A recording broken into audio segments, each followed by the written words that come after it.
Dear friends, हम लोगों ने पिछले वीडियो में देखा था कि स्वर स्वर के प्रकार, शुद्ध स्वर, विकृत स्वर और उनकी हारमोनियम पे स्थितियां कहाँ कहाँ निश्चित है। हम लोगों ने पिछली बार अच्छी तरह से इस चीज़ को देखा है। मैंने इसके अतिरिक्त सप्तक भी बताया था आपको कि सा से लेके नी तक 12 स्वर, उसके बाद फिर से वो रिपीट होते हैं स्वर, जिसमें कि सा से लेकर नी तक जाता है, वो दूसरा सप्तक हो जाता है और जहाँ वो ख़त्म होता है वहाँ से फिर तीसरा सप्तक सा से लेकर नी तक जाता है। कम से कम इन 3 सप्तक का इस्तेमाल हर गाने में होता है। गाने वाले और बजाने वालों को 3 सप्तक का अभ्यास होना बहुत ही ज़रूरी है। तो एक चीज़ उसमें जो रह गई थी कि नीचे का सप्तक, जिसको कि हम मंद्र सप्तक कहते हैं, उसके भी अपने चिन्ह हैं। आप देखिए, ये जो आप सा देख रहे हैं, ये मंद्र सप्तक का सा है। मध्य सप्तक का सा, इसमें कोई चिन्ह नहीं है। लेकिन जब मंद्र सप्तक का, नीचे के सप्तक का सा है, तो इसके नीचे बिंदी लगी है। मंद्र सप्तक के रे में नीचे बिंदी लगी है। मंद्र सप्तक के ग में नीचे बिंदी, यानी कि नीचे के जितने भी स्वर हैं, चाहे शुद्ध हों या विकृत हों, इन सबों में नीचे बिंदी लगाई गई है। इससे ये पता चलता है कि नीचे बिंदी जिन स्वरों में लगे हैं वो नीचे के सप्तक का स्वर है, मंद्र सप्तक का स्वर है।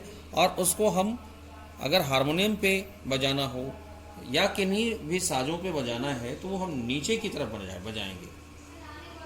और जिसमें कोई चिन्ह नहीं लगा है इस तरह की, वो मध्य सप्तक होगा, यानी कि उसको हम बीच में बजाएंगे, मध्य में बजाएंगे। और जिन स्वरों में आप देखिए, फिर मैं आपको यहाँ दिखाना चाहूँगा, जिन स्वरों में स्वर के ऊपर बिंदी लगती है, देखिए आप यहाँ पे, ये देखिए सब स्वरों में बिंदी लगी है। तो जिन स्वरों में ऊपर बिंदी लग जाती है वो तार सप्तक कहलाता है। ऊपर का सप्तक है तार सप्तक। जिन स्वरों में हम बिंदी लगे देखेंगे तो हम हारमोनियम हो या किसी अन्य वाद्य में हम ऊपर के एरियाज में उसको हम बजाते हैं। तो ये 3 सप्तक हारमोनियम में है। एक चीज़ और मैं आपको बता दूं कि कुछ एक्स्ट्रा पटरियां भी हैं इसमें। जैसे आप देख रहे हैं, ये तार सप्तक का साथ हो ये था, लेकिन ये जाके नी के बाद फिर जो आया सा वो तार तार सप्तक है, इसलिए डबल बिंदी लगा दी गई। यानी कि इससे भी ऊंचा है, वो तार सप्तक से भी ऊंचा है ये सा, इसलिए डबल बिंदी लगाई। इसको कहते हैं तार तार सा। इससे ऊंचा ये है, इसमें तार तार रे कहलाएगा। या ये तार तार सप्तक का सा है और तार तार सप्तक का रे है। ठीक उसी तरह से यहाँ भी आप देखिए, वो गलती से यहाँ पे चिन्ह छूट गया है, मैं आपको दिखाना चाहूँगा। वैसे फिर भी ये जो नी है, यानी कि मंद्र सप्तक का सा नीचे बिंदी लगी है, लेकिन उससे पहले जो एक नी आएगी, इसमें भी नीचे में 2 बिंदी लगाई जाएगी, जो अभी छूट गया है, अभी मैं नहीं लगा पाया। तो ये मंद्र सप्तक कहलाएगा। मंद्र सप्तक का नी है। तो इस तरह से सप्तक, 3 सप्तक का हम जो प्रयोग कर रहे हैं हारमोनियम में, उसकी स्थितियां यही है और उसके चिन्ह यही है। अब मैं आपको जो आज का हमारा टॉपिक है सरगम, उस पर लेके आना चाहूँगा। और मैंने आज आपको मॉर्निंग में ये भेजा भी था कि क्लास 7 के लिए ये सरगम मैंने आज लिख के भेजा है। आप लोगों को सीखना है आज।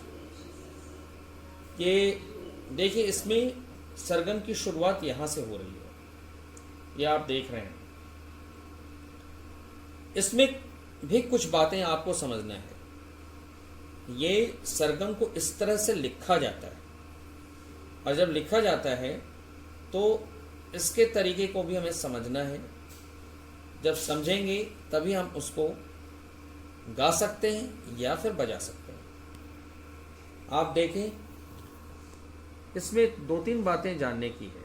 जैसे नी के नीचे बिंदी लगी है, जब नी के नीचे बिंदी है तो आप देखें यहाँ नी के नीचे बिंदी यहाँ पर है,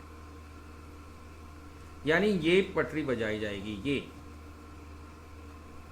फिर नी, यानी जिस भी स्वर के नीचे बिंदी आएगा वो स्वर इधर मंद्र सप्तक के स्वर होंगे।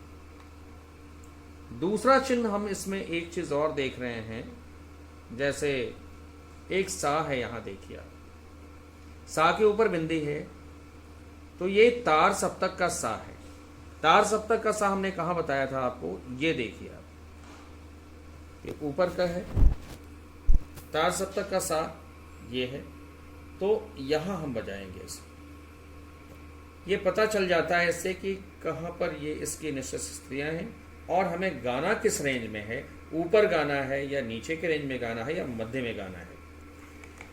इसमें एक और चिन्ह आप देख रहे हैं, वो विशेष चिन्ह है, वो एक देखिए, ये म ग रे सा, म ग रे सा। मगा को नीचे से घेर दिया गया है, रेसा को नीचे से घेर दिया गया है, ऐसा कई जगहों पे है। ग रे सानी, सानी में भी नीचे से घेरा जाएगा, वो छूट गया है। सानी को भी आप नीचे से घेरेंगे। एक मात्रे में अगर दो मात्रा बोलना है या गाना है या बजाना है तो उसको दो मात्रे को नीचे से चंद्राकार अर्धचंद्राकार चिन्ह से घेर देते हैं। यानी कि जितने देर में हम यहाँ पे ग बोलेंगे उतनी देर में मगा हम बोल देंगे, रेसा हम बोल देंगे, या गरे हम बोलेंगे या सानी बोलेंगे। यानी कि एक मात्रा में दो मात्रा बोलना है तो वो नीचे में अर्धचंद्राकार चिन्ह इसलिए स्वरों के नीचे लगाया जा रहा है।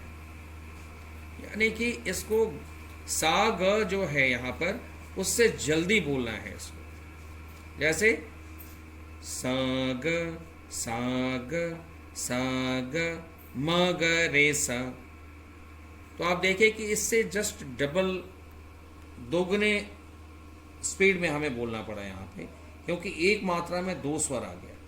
तो इस तरह का प्रयोग कई जगहों पे किया गया है। देखिए आप यहाँ पे जहाँ भी जल्दी बोलना है वहाँ पे इस तरह से घेरा हुआ है, इसका हम लोगों को ध्यान रखना होगा।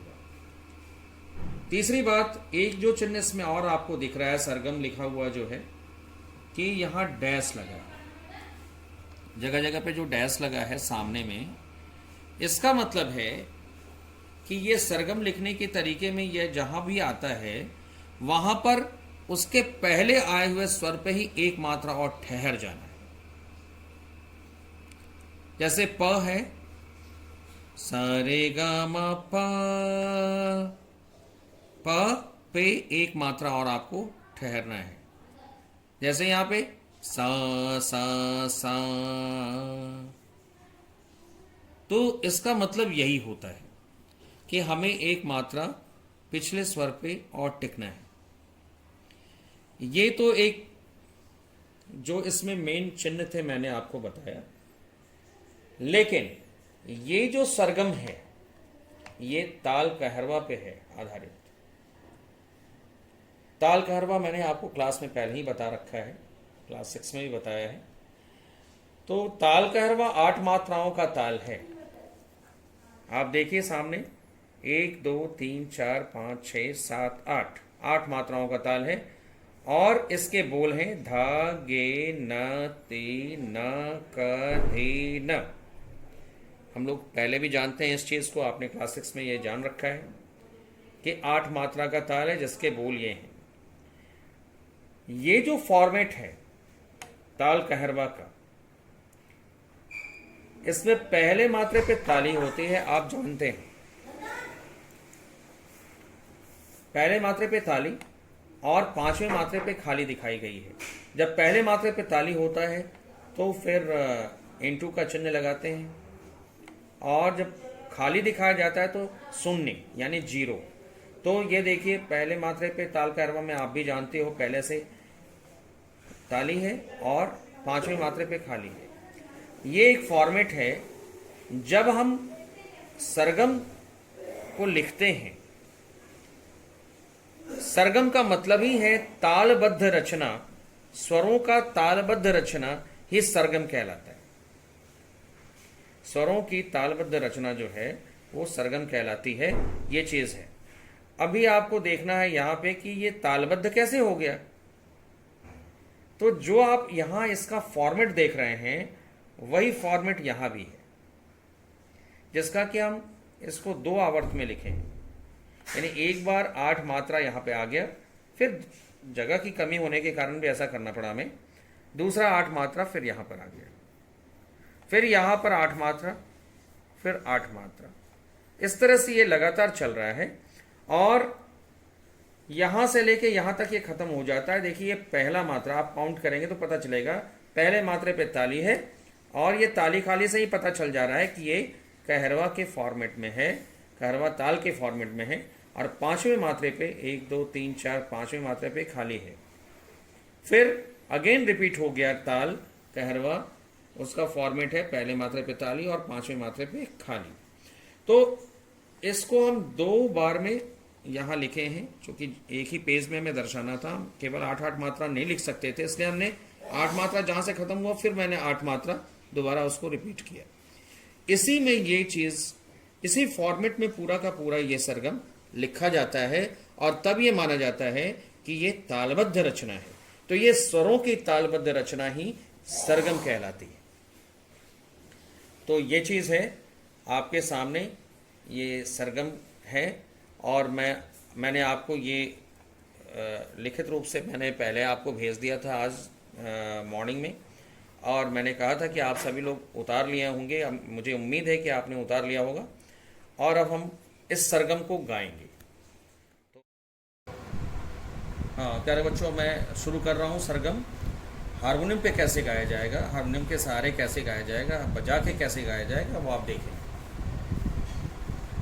सबसे पहले इस बात का ध्यान रखना है कि हम मध्य सप्तक में जनरली गाते हैं। तो मध्य सप्तक हमारे पूरे हारमोनियम में कहाँ पर है, मैंने पहले आपको बताया था, बीच में, सा से लेके नी। लेकिन मैंने ये भी बताया था आपसे कि किसी भी रचना में, चाहे वो गाना हो या सरगम हो, उसमें कुछ नीचे के स्वर भी लगते हैं, कुछ ऊपर के स्वर भी, यानी कि मध्य सप्तक के स्वर भी लगेंगे और तार सप्तक के स्वर भी लगेंगे। तो अब हम लोग जो है सरगम को जो गा रहे हैं इन तीनों सप्तक के सहायता से, लेकिन मेनली हम जो है शुरुआत जो हम करते हैं वो मध्य सप्तक में करते हैं। तो देखिए मैं शुरू कर रहा हूँ बजा के। सा ग सा ग सा ग म ग रे सा नी रे नी रे नी रे ग रे सा नी सा ग सा ग सा रे ग म प म ग रे सा नी सा सा सा सा सा रे सा नी सा रे रे ग रे सा रे ग ग म ग रे सा नी रे सा। ये अस्थाई हुआ।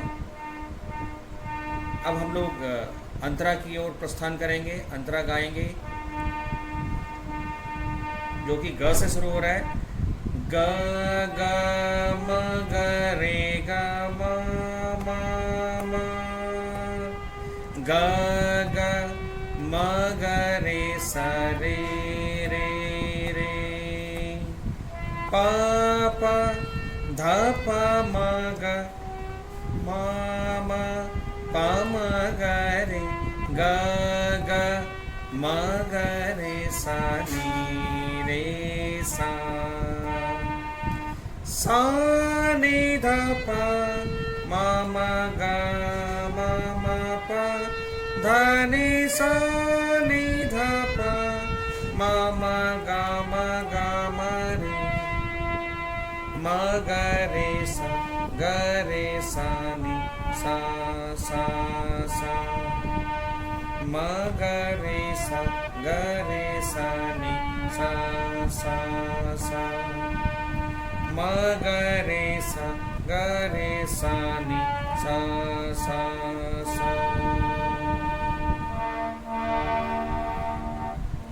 तो इस तरह से हम लोगों ने देखा कि हारमोनियम पे ये सरगम कैसे बजाया जाता है और उसके साथ कैसे गाया जाता है।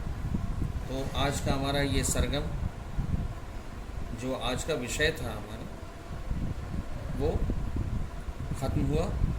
और आपको इसे बार बार दोहराना है।